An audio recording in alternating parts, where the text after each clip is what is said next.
चिलिकार भेट होता है मौसा सांगे एक्सीडेंट रे गोड़टी खराब हो जाइथिला भल थिले कथा होइतिले तांको साथरे किछि गोड़ कौन है सुनंतु तांको मुहर भलरे थिले गाड़ी एक्सीडेंट गाड़ी रे प्रोग्राम अट्टा बर प्रोग्राम अट्टा नष्ट हो तम ना कौन गोलक दास जाओ मौसा लोक मानक साहाय्य को भी से दया भाभी बहुत खुशी है ताको बड़ बयान कथा आज का समय रे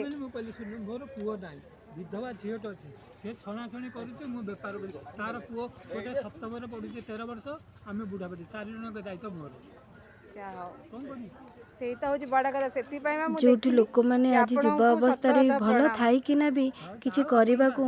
राजी हो नांती मौसा देखंतु मोर मोर बचे प्रोग्राम चली जाउची भल निज असक्षमता को भी सक्षम कर पारि निज परिवार पेट पाई आजिकल भल लोक भी किछि करू नांती जहा ये रे सेही कथा सेही पाई मो मा तमे कहले मन को एबे एठी बुलुची इन लोक अछदी दीटा नेले गोटे 100 टका देके आ नेले गोटे गोटे स्टाफ बड़ बड़ आसु जो हम 500 टका के पळे जो साहाय्य को से दया भाबुतिले